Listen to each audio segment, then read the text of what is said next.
أشهد أن لا إله إلا الله وحده لا شريك له وأشهد أن محمدا عبده ورسوله وبعد.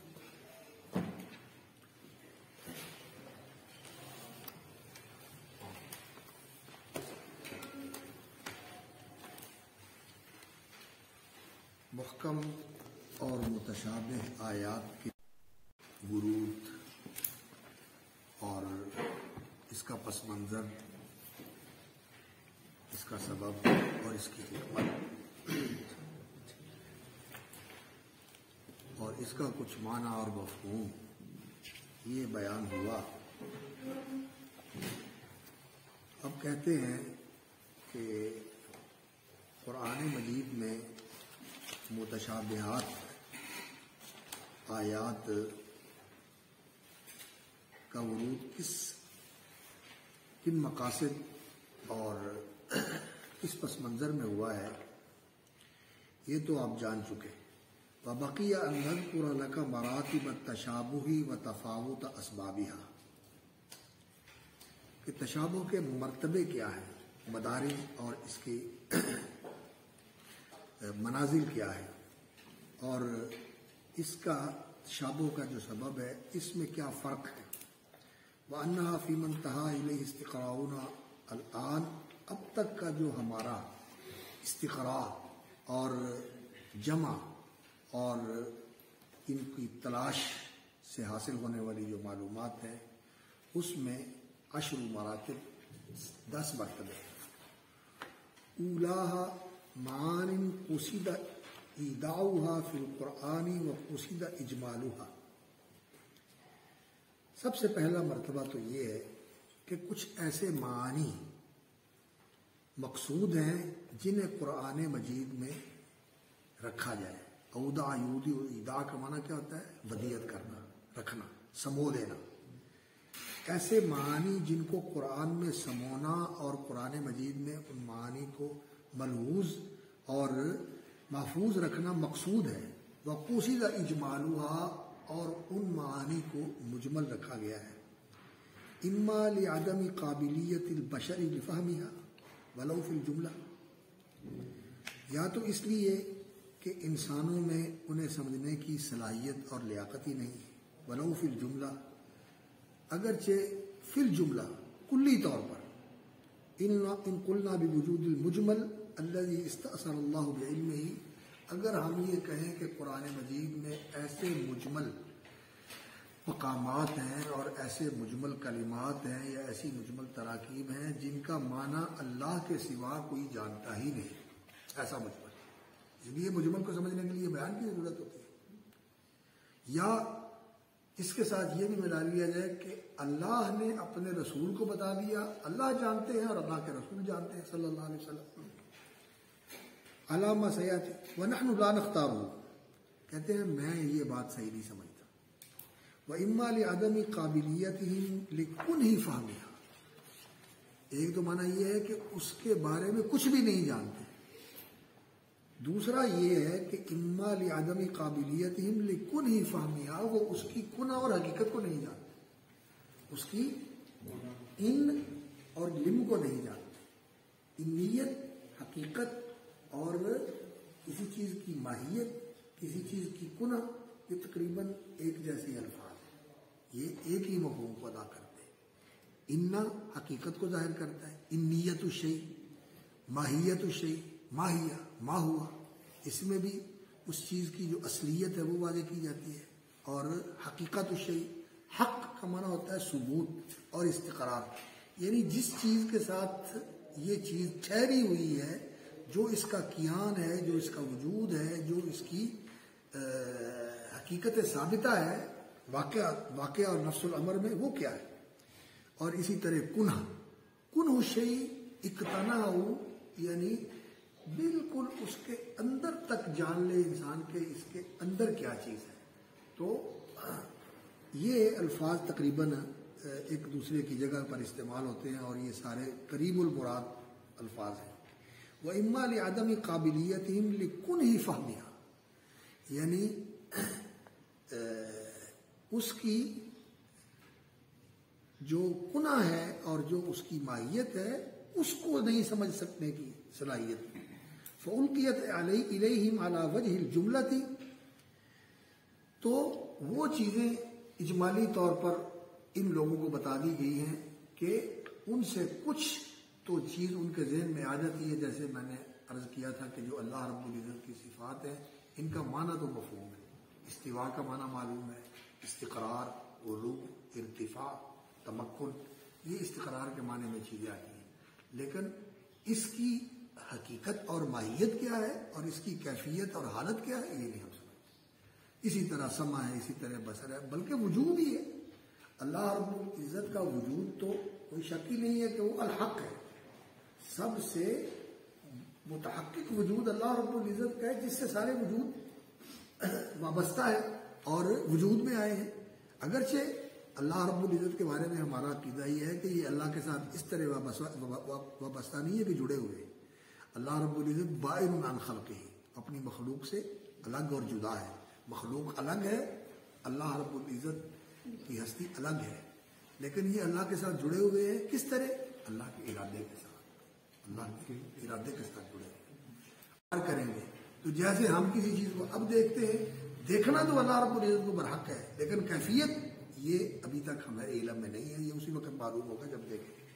کل اتیانی فی ظلل من الغمام، اللہ رب العزت کا بادلوں کے سائے میں آنا. هل ينظرون الا ان ياتيهم الله في ظلل من الغمام والملائكه وقضي الامر، فرشتوں کا آنا فی ظلل من الغمام کے بادلوں نے اس کو ڈھانپا ہوا. یہ چیزیں ایسی ہیں کہ ابھی تک یہ ہمارے لیے مجمل ہے، ان کی کیفیت ہمیں معلوم نہیں. جب یہ ہوگا اس وقت انسان کو پتہ چلے گا.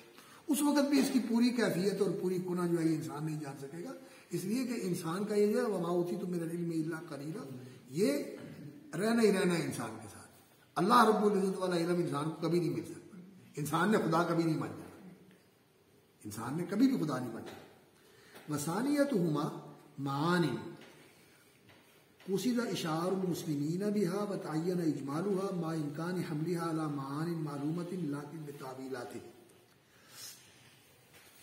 دوسرا مرتبہ اس کا یہ ہے کہ ایسے معانی کہ جس سے مسلمانوں کو آگاہ کرنا مقصود ہے، وتعین اجمالها، اور ان کا مجمل رہنا جو ہے یہ متعین ہے. یعنی متعین ہونا کیا ہوتا ہے؟ کسی چیز کا متحقق ہو جانا. تعین عین سے نکلا ہے نا، تعین کذا، یعنی یہ چیز متعین ہے، یعنی یہ چیز ہو چکی ہے. تعین اجمالها، اس کا اجمال جو ہے یہ متعین ہے. میں امکان حملها علی معانی معلومات لكن بالتاویلات، لیکن وہاں امکان ہوتا ہے کہ ان الفاظ کے ایسے معانی تلاش کیے جائیں لیکن کسی تعویل کے ساتھ،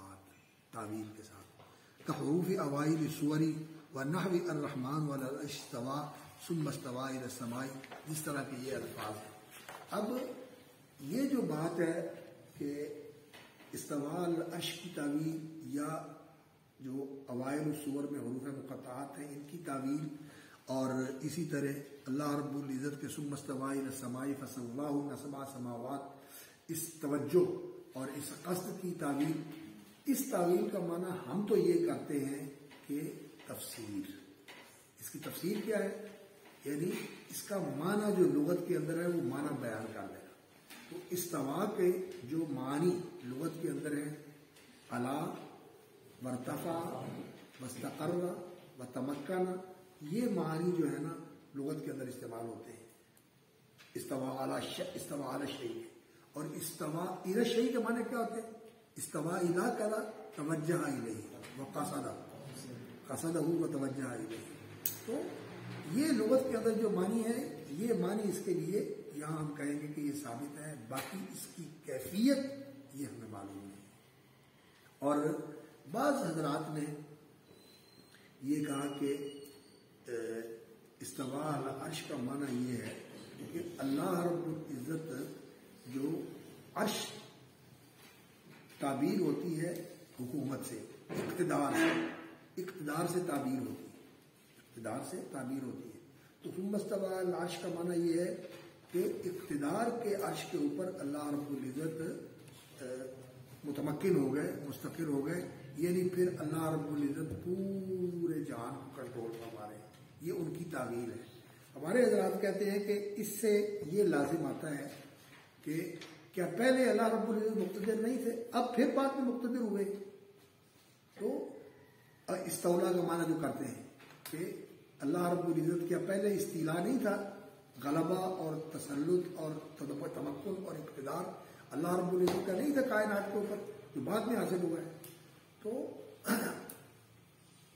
اس لیے ہمارے حضرات تو کہتے ہیں کہ یہ تعویل نہیں کرنی چاہیے، لیکن وہ کہتے ہیں کہ ہم اس لیے یہ تعویل کرتے ہیں کہ یہ جو ہے نا لوگوں کے لیے سمجھنا آسان ہے، لیکن صحیح بات یہ ہے کہ جب سلف نے یہ تعویل نہیں کی، انہوں نے اعلیٰ ورتفع کہا ہے، تو وہی کہنا چاہیے۔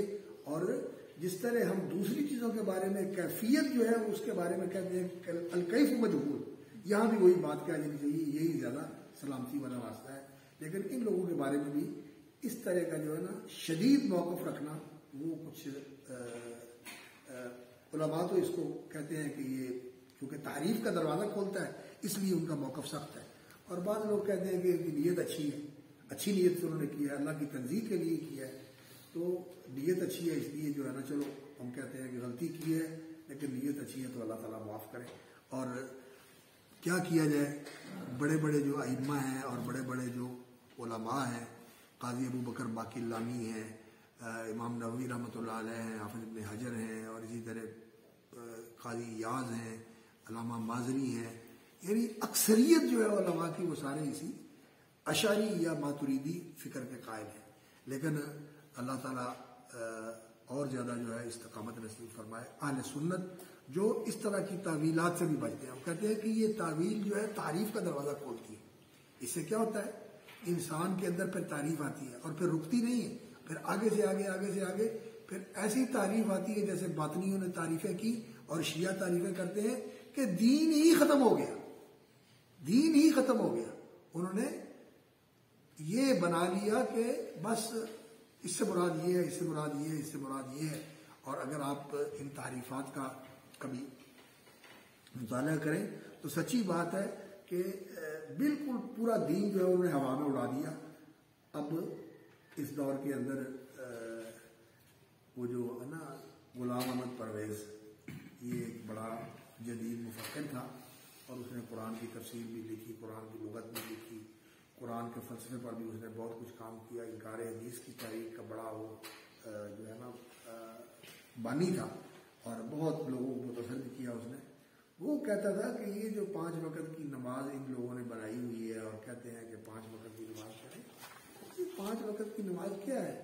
یہ ہے کہ جو انسان کا کام وہ انسان ذمہ داری سے کرے، ڈیوٹیفل ہونا چاہیے انسان کو۔ آپ نے نوکری کرنی ہے، آپ نے بزنس کرنا ہے، آپ نے تجارت کرنی ہے، آپ نے زراعت کرنی ہے، آپ نے مزدوری کرنی ہے، جو کام کرنا ہے ذمہ داری سے کریں، دھیان سے کریں، توجہ سے کریں، بہترین کر کے کریں۔ کل قد علم صلاته و تسبیحہ، ساری کائنات نماز پڑھ رہی ہے، کیا کر رہی ہے نماز؟ سورج چڑھ کے روشنی کر رہا ہے، ستارے چمک رہے ہیں، چاند آ رہا ہے، جا رہا ہے، ہوائیں آ رہی ہیں، بادل آ رہے ہیں، ساری کائنات کام کر رہی ہے، تم بھی کام کرو۔ یہ کیا ہر وقت مسیح میں گزر رہو اور یہ کرتے رہو وہ کرتے رہو۔ اب یہ تعویل جو ہے اس نے دین کا ہی ختم کر دیا، ختم کر دیا۔ اور زکوٰۃ کا نظام وہ کہتا ہے روسی نظام لے کے آؤ، لیکن لوگوں کو جو ہے کہ ان کی کفالت کرو، بس کفالت کرنی چاہیے۔ حکومت وظیفہ لگا دے، یہ لگا دے، باقی حکومت ٹیکس لگائے، جو مرضی کرے، لوگوں کی کفالت کے لیے سسٹم بنانا چاہیے۔ یہ زکوٰۃ کا جو پیچیدہ نظام بنایا اس کی کوئی حقیقت نہیں۔ اس طرح کی تعویلیں کر کے پوری دین کو ختم کر دیں، پورے دین کو ختم کر دیں۔ اور حج جو ہے وہ کیا ہے، وہ یہ اس کی بات تو نہیں ہے، لیکن صوفی جو ہے نا وہ ایسے کہتے ہیں، وہ حج اس چیز کا نام ہے کہ مرشد کا دیدار کر لو، اور مرشد کے اندر جو ہے وہ اپنے آپ کو مرکوز رکھو کہ ہر وقت مرشد کا دھیان رہے۔ مرشد دا دیدار ہے مینو لکھ لکھ کروڑا حجا، مرشد دا دیدار ہے مینو لکھ کروڑا حجا۔ لکھ کروڑ حج جو ہے نا وہ اتنا نہیں ہوتا جتنا مرشد کے دیدار سے مجھے جو ہے نا دین کے اندر تمکن حاصل ہو جائے۔ تو یہ تعویل جو ہے کہ ایسی بن جائے، جب اس کا دروازہ کھول دیا جائے تو اس لیے ہم تعویل کی حوصلہ شکنی کرتے ہیں۔ لیکن جن لوگوں نے کی ہے ان کے بارے میں ہم کہتے ہیں کہ اگر نیت ان کی اچھی ہے اور تعویل ایسی ہے جو کچھ قابل قبول ہے، جس کی کوئی وجہ بن سکتی ہے، تو پھر ان کے ساتھ معاملہ جو ہے نا وہ نرمی والا کرنا چاہیے۔ ثالثۃ ما معان عالیۃ ذاقت عن ایفائی کنھا لغۃ الموضوعۃ لاقصی ما هو متعارف علیہ۔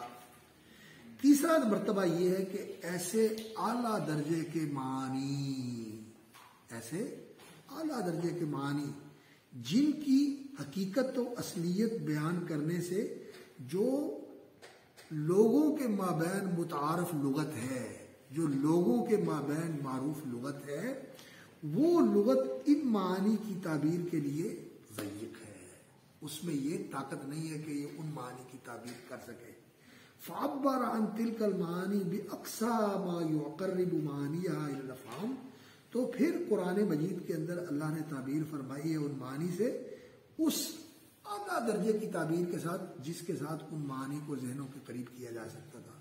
وَهَذَا مثل اکثر صفات اللہ نحو الرحمن الرؤوف المتکبر نور السماوات والارض، یہ جو معانی ہیں یہ اللہ رب العزت نے بیان فرمائے ہیں، اور لغت کے اندر جو ان سے مفہوم ہے یہ وہ ہے جو اس لغت کے اعتبار سے ہمارے ذہن کے قریب آ سکتا تھا، لیکن اللہ رب العزت کے نور کی حقیقت کیا ہے وہ رسول اکرم صلی اللہ علیہ وسلم نے بتایا، وہ تو ہمارے ادراک میں آنے والی نہیں ہے۔